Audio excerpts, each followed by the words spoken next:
Welcome, everyone, to What to Watch Live, the show where we discuss the best in TV and entertainment this week. My name is David, and today I am joined by my fellow Xfinity editors, Rose and Scott.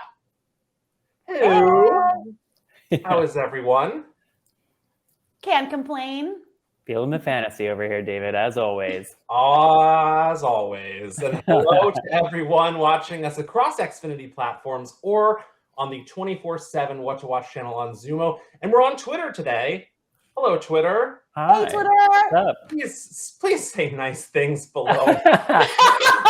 Don't be mean. Why not? Tweet. Say how much you love my hair and Scott's hair. I mean, living the hair. And Rose with the highlights today. Comment on our hair. Mash that like button. Subscribe, comment. Only nice things. Well, we have a great show for everyone today. And on today's show, Xfinity Latino editor Liz joins us for a deep dive into Hispanic Heritage Month. We'll explore the upcoming fall season of shows and movies we're most excited about. We'll explore the adult animation TV series we're absolutely obsessed with. And as always, we'll help you organize your TV watch list for the week ahead. So let's kick things off with our very own Xfinity Latino editor Liz, who joins us for a segment called Ultimate Deep Dive.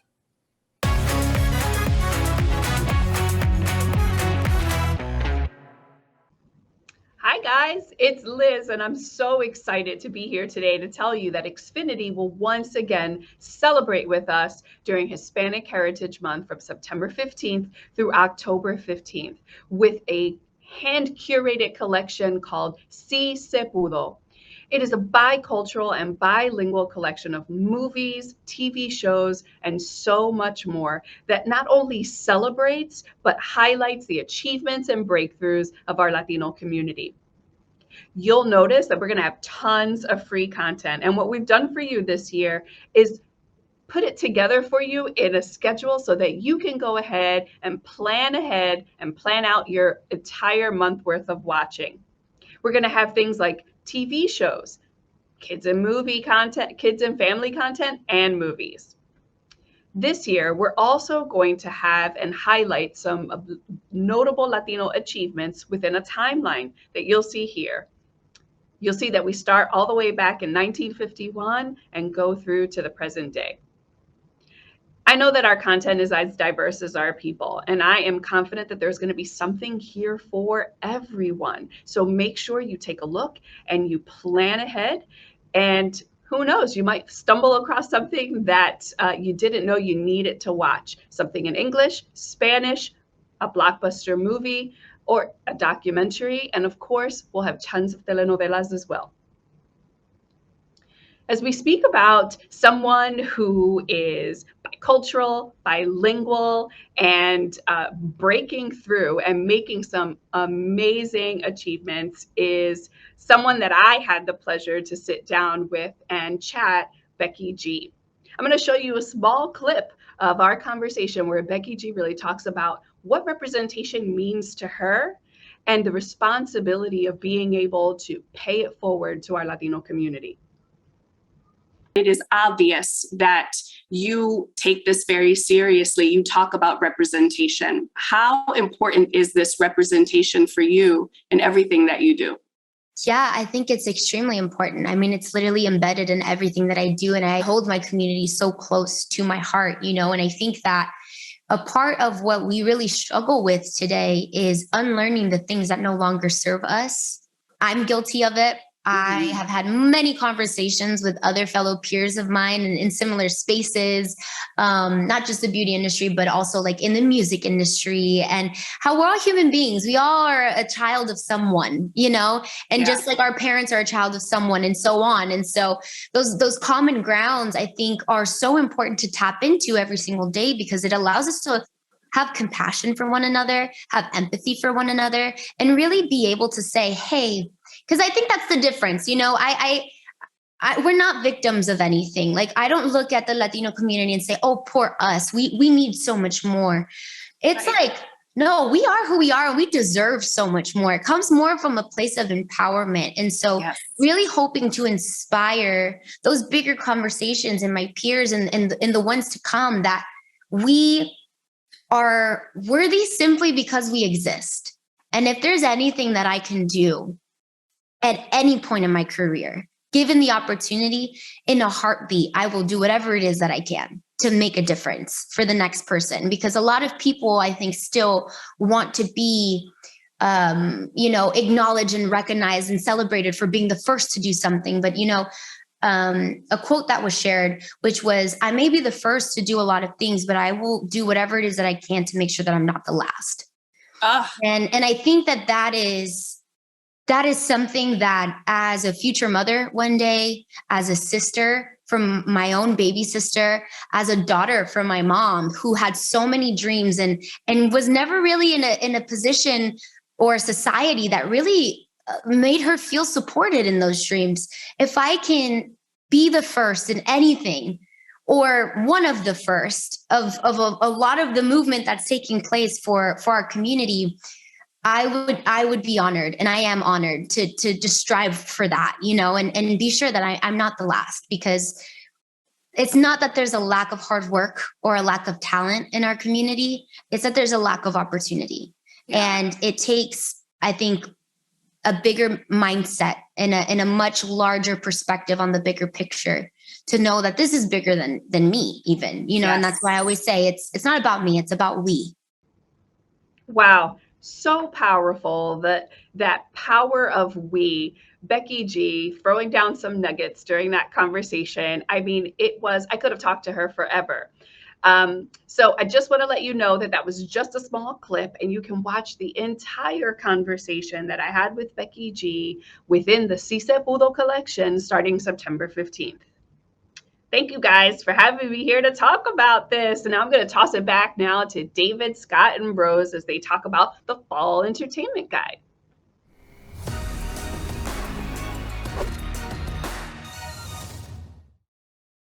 The fall TV season properly kicks off this week with season premieres from NBC, Fox, CBS, ABC, among other networks. And I've created the ultimate destination to help you explore the very best in fall entertainment. Just say Fall Entertainment Guide or Fall TV, if that's all you can remember, into your voice remote to access our hundreds of TV shows, movies, albums, and games premiering in the next month. At the top of the collection, you'll see the front door to our fall entertainment calendar, which includes our favorite premieres of the week, gives you a sneak peek at what's premiering next week, and breaks down new episodes by day of the week. You'll also find each Xfinity editor's favorite show or movie of the week. Below this, you'll find a row of shows and movies that are available based on your current services and subscriptions, followed by a row of fall TV highlights. First, new and returning shows breaks down every new and returning show for the next month into drama, comedy, and reality genres, so you can easily find your favorites. Next up, and a personal favorite of mine, is Fall TV Formulas. If you've ever said, "What is this show?"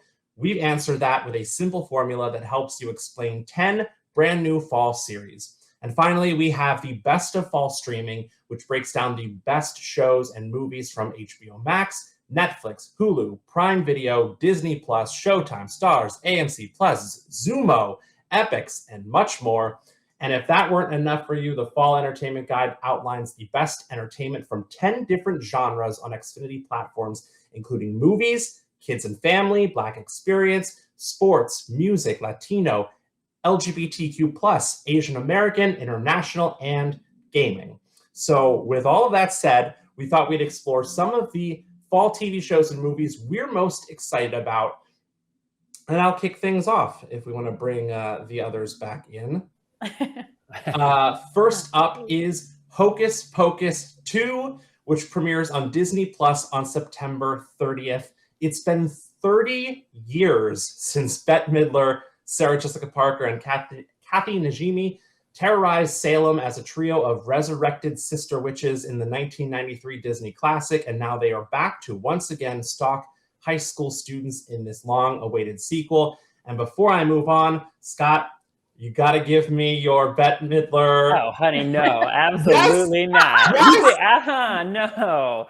Way to You put thought you him were on gonna the put me on the spot, spot like that? David. No. I 100% I knew I was going to put you on the spot. This is the kind of stuff that Scott and I do at 2 a.m. that is never meant to see the light of day. Come on, I'll take you. No. Hello, Salem. I'm sorry. Hello, Salem. You take it from here. No. This is not meant. No, you give me a couple drinks first, and then we can go to karaoke, and we can do it there. But not absolutely not. Not on Twitter.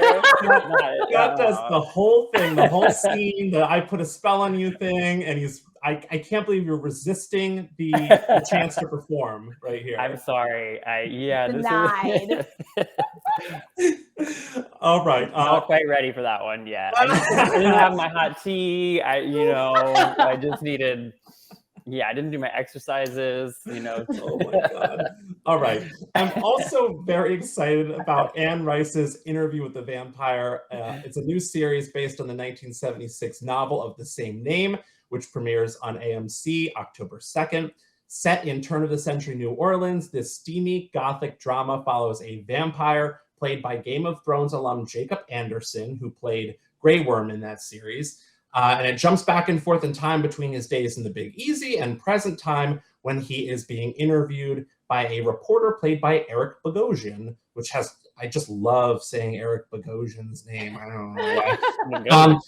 Bogosian. And if you are an AMC Plus subscriber, you can watch the premiere of Interview with the Vampire 3 days early on September 29th and watch future episodes a full week early. So that's very exciting.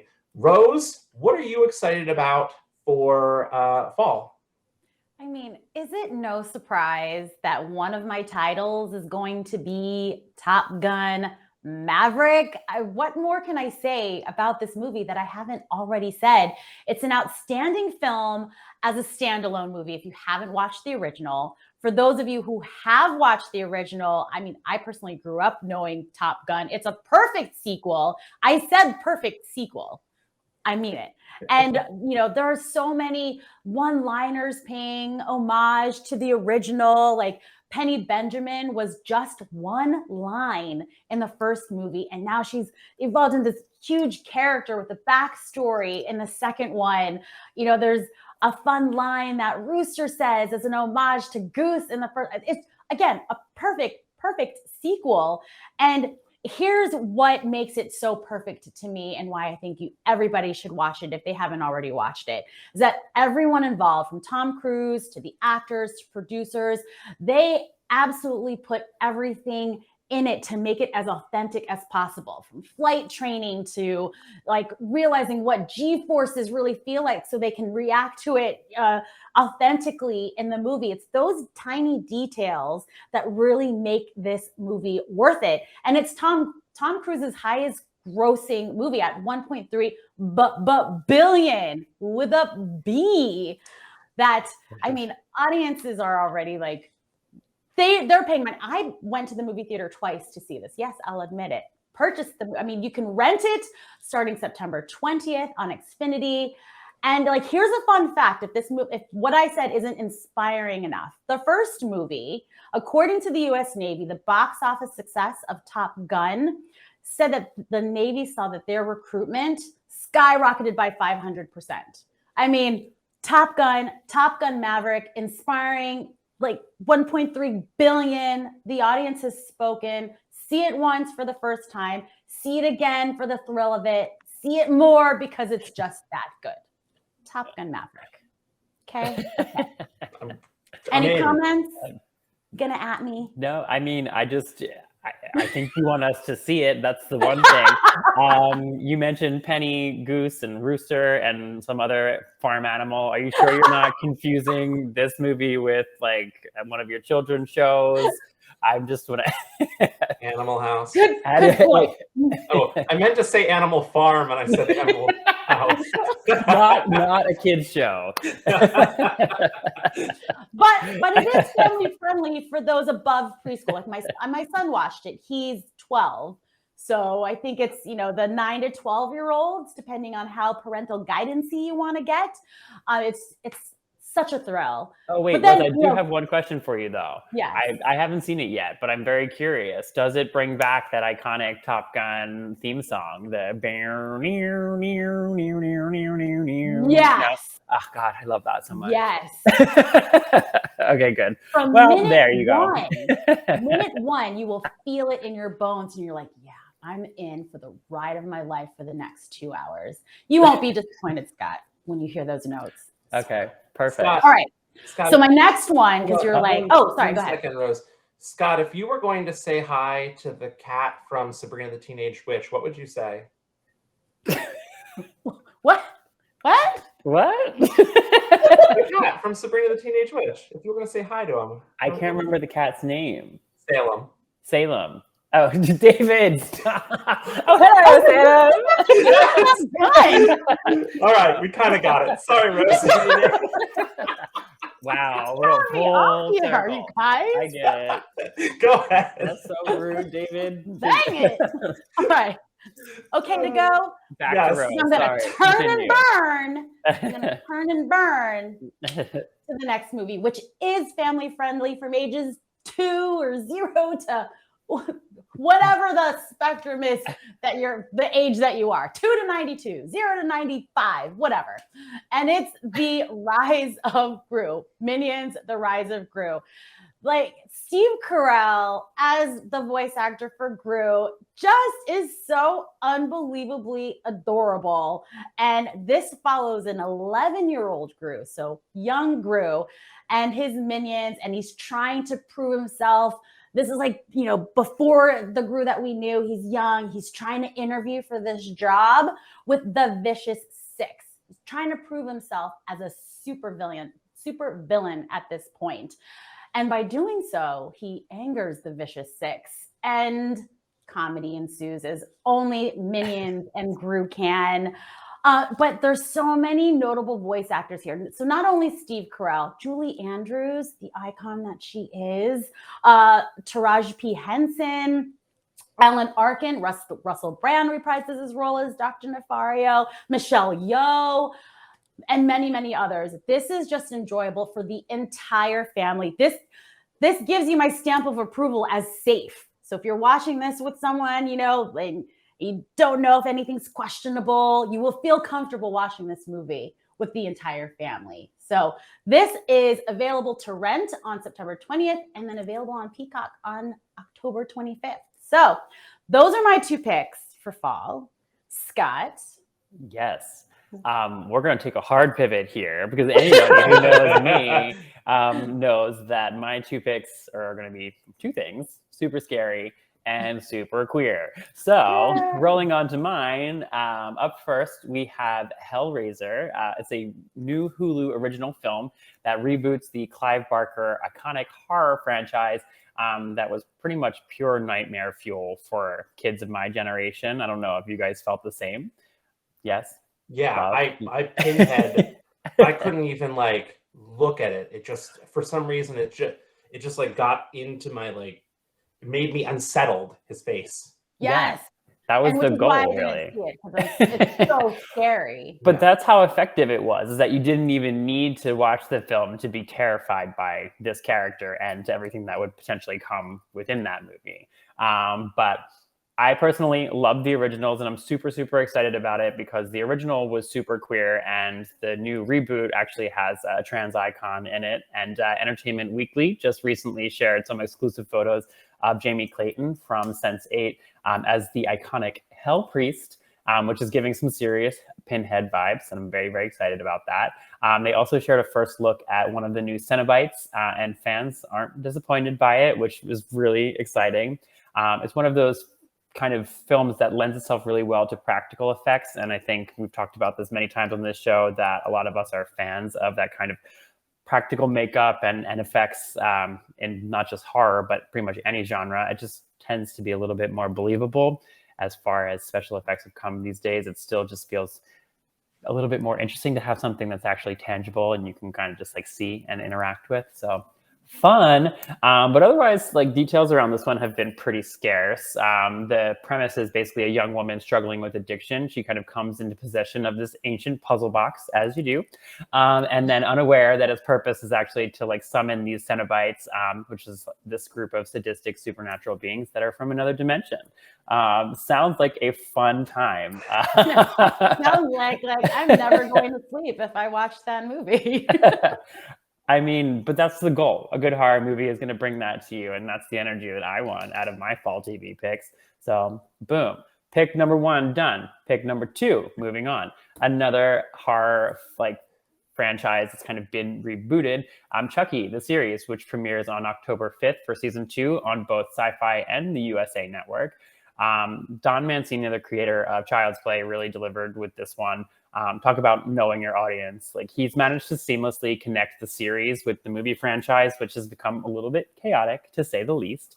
He brought back Jennifer Tilly to star as the iconic Tiffany, both in the doll form and as her human form, which has since possessed her favorite actress, Jennifer Tilly. So she's now playing herself as possessed by a doll that is played by her. It's there's a lot going on. Okay. There's layers. There's layers. Devon Sawa is in it as the lead character's father, which is fantastic. Didn't even recognize him when I first saw it. I had to actually do some research on that one. But one of my favorite things about this one is that they could have easily gone with the sort of industry standard cis female scream queen lead here. But instead they went the route of having a young gay male as the lead, which is amazing. And it also provides this moment where the lead character and Chucky have this sort of bonding experience when Chucky is telling him about his genderqueer offspring, which is super fun. Glenn or Glenda, as they kind of switch back and forth. So the new trailer for this one sort of teased that Chucky will be tearing his way through a Catholic school in the new season, which sounds like the perfect setting for some slashage. I mean, scary dolls, do they do it for you guys? Do you love? I just have to say, I absolutely love the Glenn or Glenda nod to the Ed Wood movie. It's so great. So good. I mean, and what a great way to just kind of normalize it as well, because you would think there's this moment, I think, where they're having this heart to heart, and you would think that Chucky, being this horrible killer, is going to have this really twisted viewpoint on it. And then he just normalizes queerness in that moment, and the kid just feels so kind of at ease and calm, and which is probably the worst thing when you're trying to like deal with a murdering doll. But I guess it's you know, hits you in the little feels, which is nice. So I love to see it, and I can't wait to see what they did with this one. Reviews on this are fantastic. I think the Rotten Tomatoes score is really high up there, and I can't wait to see what they do with the second season. I'm sure that Don Mancini is going to knock it out of the park.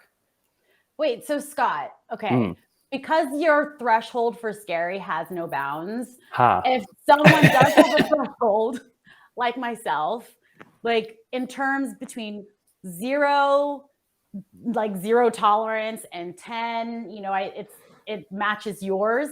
Where would each of these movies fit on like the scary threshold level? Hard to say with Hellraiser, just based off of the fact that I haven't seen anything really. All we've seen is images so far, but given the source material, I would say that that's going to be on the higher end, given that there is a lot of gore generally in these, kind of sadomasochism, and lots of visual elements that might be a little triggering for you with your delicate eyes. Chucky is a little bit more campy, and I think it's effective in that it's scary, because I think to have good horror, you have to have a sort of break in between it to be able to catch your breath.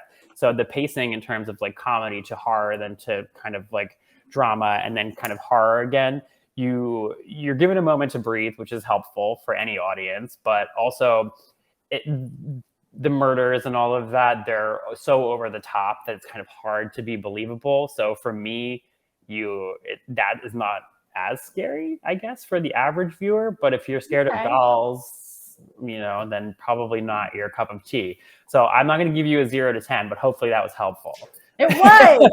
It's very helpful, because I imagine there are other people out there like me who does have a scary threshold. Yeah. So if it's helpful for me, it's helpful for someone out there. Totally. Absolutely. I have a question. If you were crossing the border into a Massachusetts town known for witches, what would you say Get at the ready, border? Scott. Get ready, Scott. He's What would you trying to say at be the I border? would say, hello, Boston. No, it's not known for witches. You know, give me what I want. Give me what I want. No. So fun fact, there's a statue of one of my ancestors in Salem, Massachusetts. Roger Conan. Check it out. Ooh, okay. Yeah. Where can we find that? In Salem. No, where in Salem? Where in this, I don't know. I've never actually been. I've just seen pictures of it. Oh. When you would go, you would say what?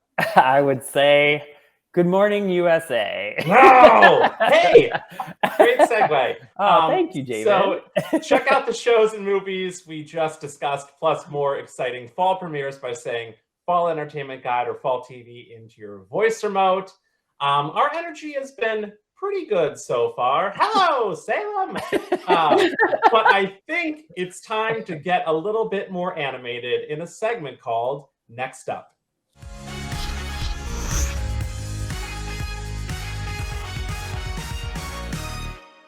If you're a full-grown adult who loves animated TV or movies and prefer your animation a little blue, it's a great time to be alive. And there are 3 adult animated series airing new episodes right now that we are very, very excited about. So let's kick things off and get a little swifty with my pick. Roll the footage, Brad.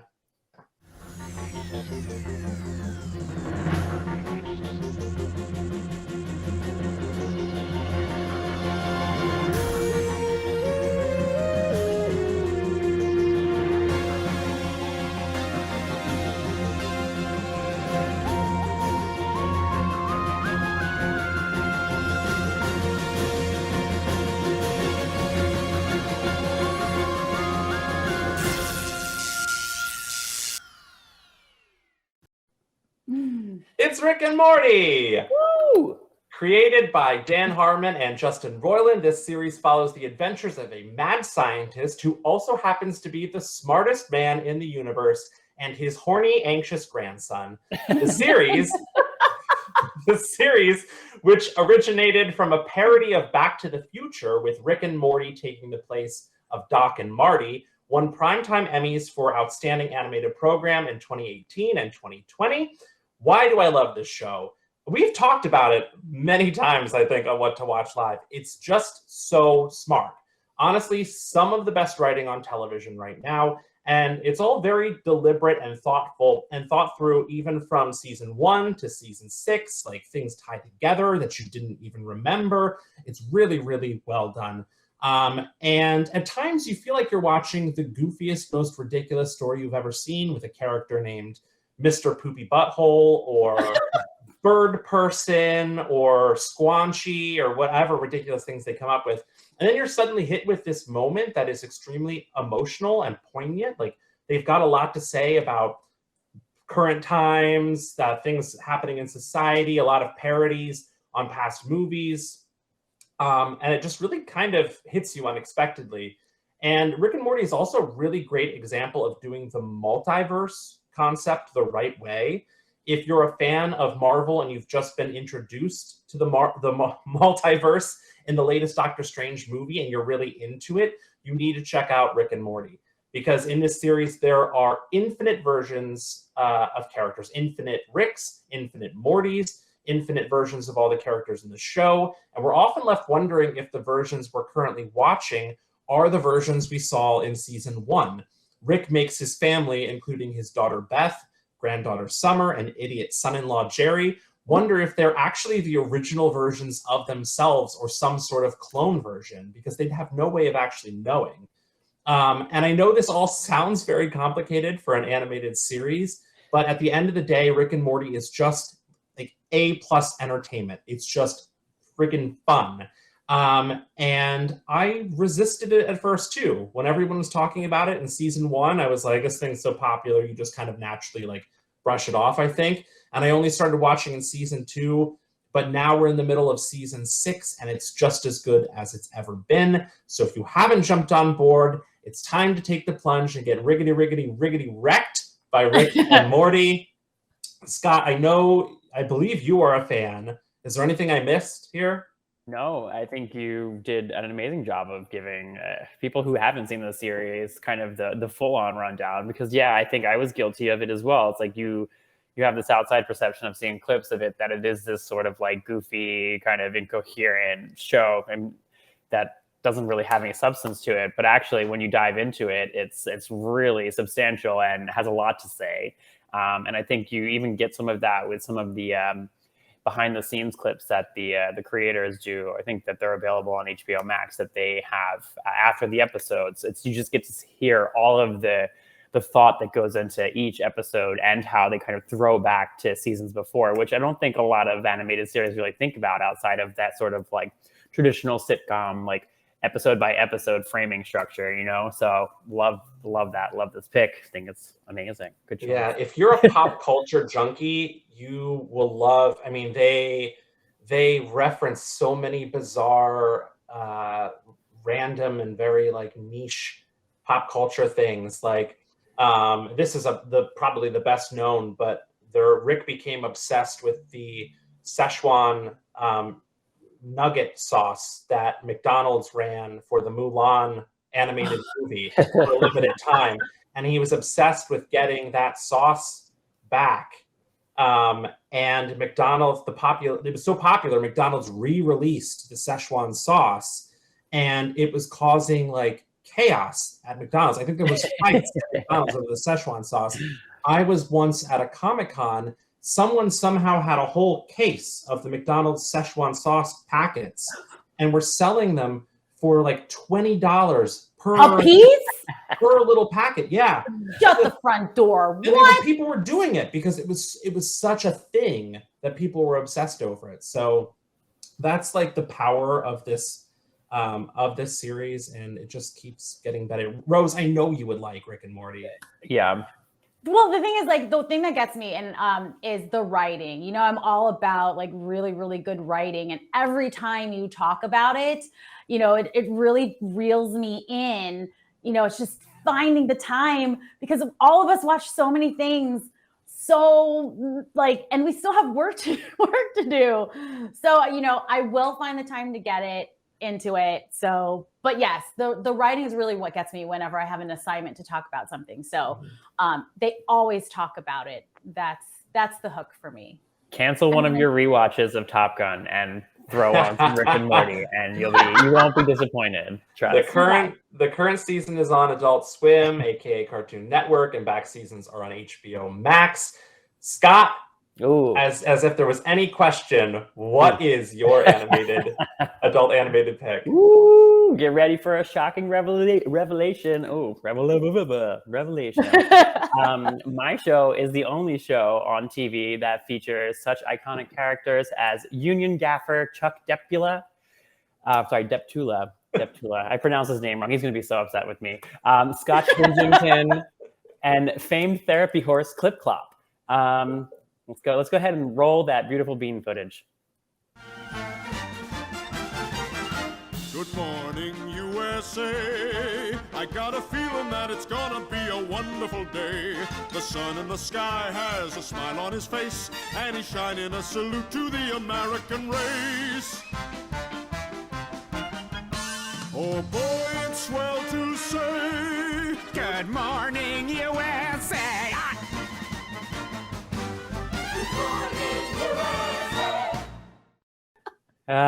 American Dad, the TV equivalent of my favorite stuffed animal or blankie. This theme song is actually triggering to my housemate because I watch it every night, pretty much every night. Like for is the that past part of however your many years. nightly routine that triggers your sleep?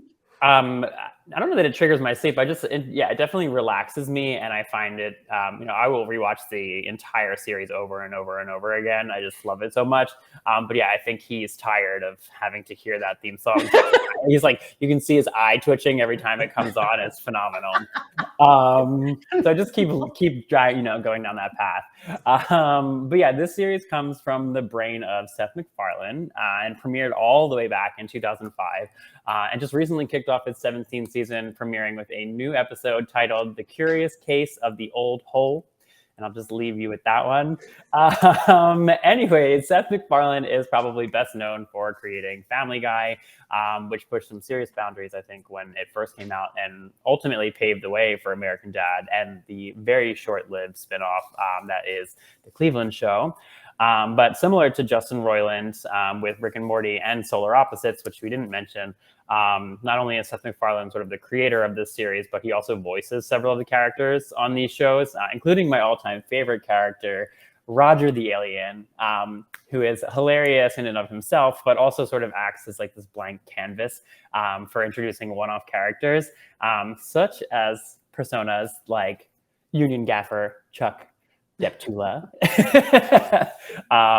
Abigail Lemon Party, Horace Renoir, Bounty Hunter, Roy Rogers McFreely, Jeannie Gold, Wedding Planner Extraordinaire. I mean, the list goes on and on. I mean, of course, I can't forget David's favorite, Jojo Quinoa. There's just so many great things about this series. And, you know, I would love to kind of pick Seth MacFarlane's brain sometime, just one, to see where he comes up with these crazy ideas, but also just to kind of talk to him about these iconic characters and sort of what he's bringing to them. Because, you know, he's singing that theme song. He's an incredible singer. He's got amazing comedic timing. Not only is he doing these series, but he's also got, what is it? Why can't I think of the name of the show all of a sudden? The Orville on with New Horizons on Hulu now, which is sort of like a Star Wars and Star Trek spin-off-y type situation that's happening. And it's all great. It's all just really great. He does a really good job with kind of bringing all of these worlds to life, and I'm here for all of it. David, I know you don't really watch this, and I don't know why. It's a little frustrating, despite owning, you know, the hand necklace that we, you know, high five with. But you know, I will tell you specifically why I didn't get on board. I actually was just thinking about this. The reason I avoided it at first, and I tried it, was that I was like put off by like the political undertones of the first episodes. Like it was kind of heavy with him being like very like patriotic, like conservative. And I don't know, I just like when I wanted to just like just relax and like not have anything politics related at the time, I was just like, I don't know, that turned me off from it. And I just never came back to it. And I know I should, because I think I'd like it. Yeah, so it definitely was very much that at the beginning, but the series has definitely taken a different tack, which is nice. I think that had a time and a place, and even like the descriptions of it online, I still don't think do it justice, because they still kind of hone in on what the series was at its, I guess, birth or its inception. But nowadays it's very different. And I think it's probably more in tune with something like Rick and Morty, maybe not as thought out or with as much to say. But it's a fun, easy watch, and I think it's worth something, you know, spending some time on. Yeah, it's interesting you mentioned about where they come up with some of the names for these things. It's probably Seth MacFarlane is probably more deliberate in the names he came up with. But I interviewed the Rick and Morty cast at Comic-Con a couple of years ago, and they said a lot of the names that they come up with are just kind of like placeholders. Like they have this idea, and somebody's like, "What do we call him?" And they're just like, "We just call him Glorp." And then that's just like the placeholder, but then it just becomes the name. Like he's Mr. Poopy Butthole. And then suddenly that's the name of the character. Yeah.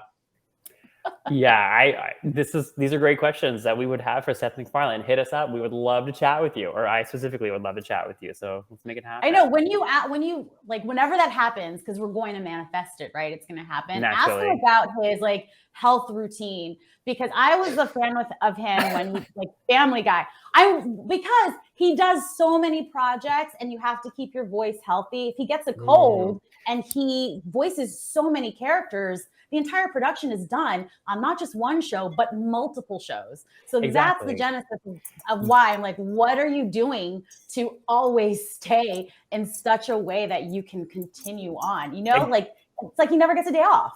Exactly. And that's exactly why I couldn't, you know, do your request earlier, David, because I'm currently on vocal rest. Yeah.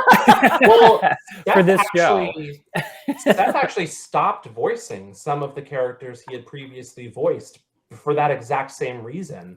I can't remember specifically which, but did he stop voicing? No, he still voices Stan and And Roger And on American Roger. Dad, and he does Peter and Brian on And Family Brian, Guy. yeah. It might have been Cleveland's show that he stopped doing voices on for vocal rest. Also, it was just not very good, so he was like, I'm bailing on this. All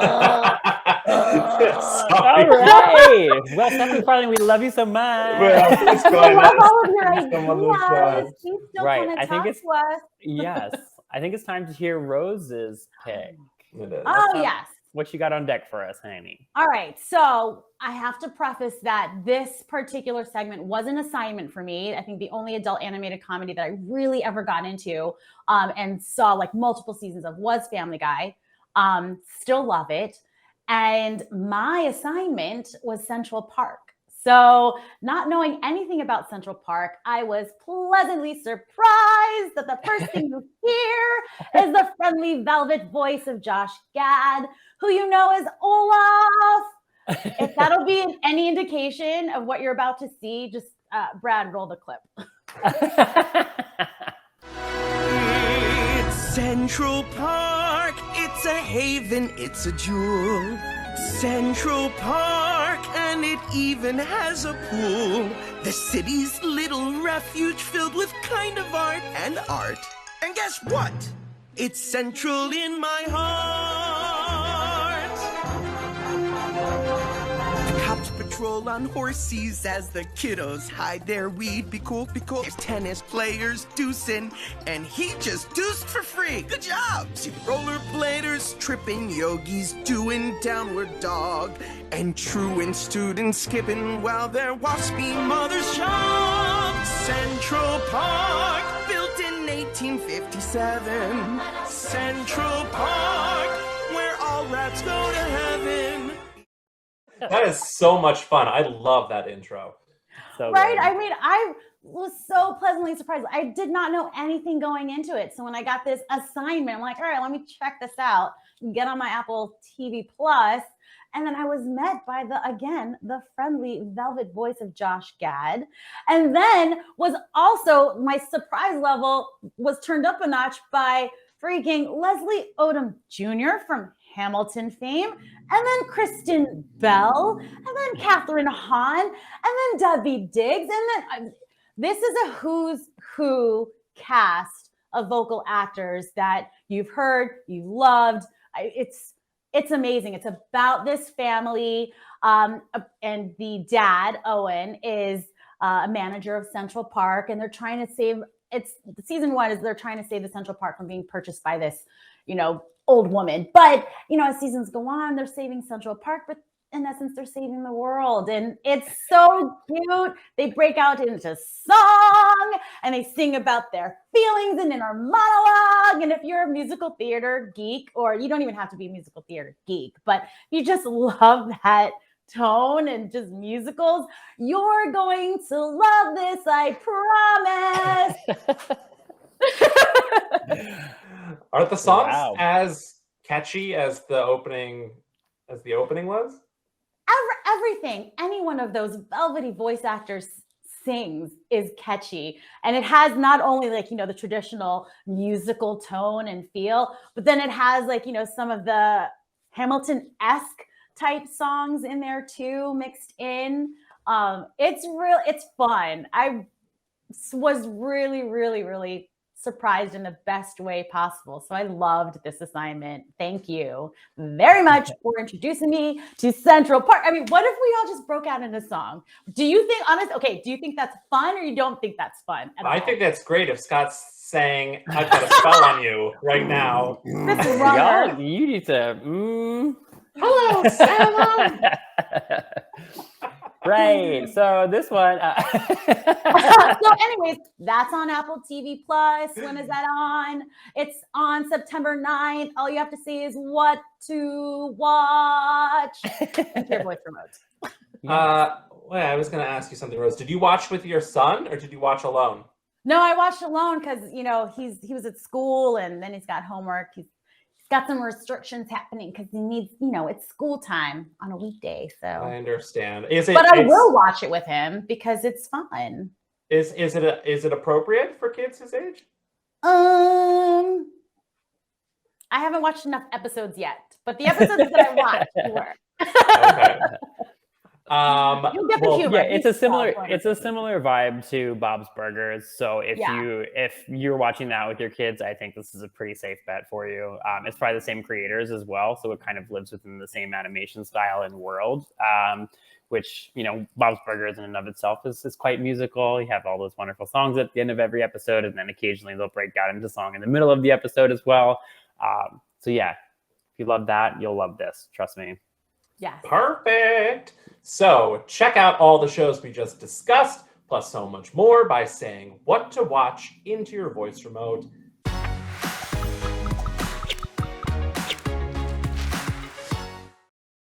With the start of the fall TV season upon us, we're focused solely on premieres this week, and Scott is going to tell us about what's debuting tonight through Wednesday. Take it away, Scott! Folks, I recommend finding somewhere nice and comfy to hunker down because fall TV, well, she has arrived with a slew of new premieres and they're coming in hotter than a billy goat with a blowtorch. Let's dive on in. Up first, Dancing with the Stars does a petit jeté over to Disney Plus for season 31. Can you believe it? 31 seasons. This new season is set to premiere Monday, September 19th with a fresh crop of stars and a few returning fan favorite pros. Fun fact, the move to Disney Plus actually marks the first time a live show will air on a streaming service. With a lack of commercial breaks, fans can expect to see some changes to the format of the show, but I have to imagine Tyra Banks and her new co-host, season 19 winner Alfonso Ribeiro, will find a ton of ways to keep the dance party alive. Once again, NBC is reaching into their deep archives to dust off yet another 90s TV classic. The formerly Scott Bakula-helmed sci-fi series Quantum Leap premieres Monday, September 19th. The new iteration takes place nearly 30 years after the original series and stars Raymond Lee as a physicist who has been tasked with leading a team to reboot the Quantum Leap Accelerator project. FBI fans, gear up. After tracking down and neutralizing a couple threats, I can now confirm that CBS's wildly popular crime drama, as well as its two spin-offs, FBI Most Wanted and FBI International, are returning to intensify your Tuesday nights with a 3-hour block starting Tuesday, September 20th. Plenty of options here for fans of the crime drama genre.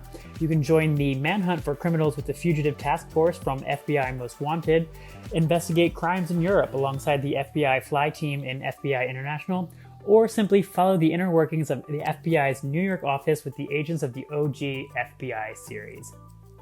Circling back to the topic of reboots, in this new comedy series, Reboot, also premiering Monday, September 20th, Hulu reboots an early 2000 family sitcom, forcing its dysfunctional cast back together again to film a reboot. There's no shortage of acclaimed comic powerhouses on the cast of this one. The series stars comedy mainstays Keegan-Michael Key, Judy Greer, Johnny Knoxville, and Rachel Bloom, each bringing their own unique brand of comic genius to this hilariously on-point takedown of Hollywood's reboot culture. Arriving just in time for the back-to-school season, we have the highly anticipated return of ABC's breakout hit Abbott Elementary on Wednesday, September 21st. The new episodes are available next day on Hulu. For those unfamiliar, this mockumentary-style show follows the teachers and staff of a fictional inner-city Philadelphia school and managed to strike the perfect balance of warmth, authenticity, and levity. It's honestly one of my favorite shows. Fans have been clamoring for new episodes since the confirmation of the show's renewal was announced via a letter from the desk of the show's breakout character, the glamorous but not really qualified school principal Ava Coleman. Real talk, I've never been more excited for the start of a new school year. Hey, but that's not all. Thursday through Sunday is chock full of big premieres as well. Rose, what you got for us? The Andor series will explore a new perspective from the Star Wars galaxy, focusing on Cassian Andor's journey to discover the difference he can make. The series brings forward the tale of the burgeoning rebellion against the Empire and how people and planets became involved. Andor premieres on Disney Plus September 21st.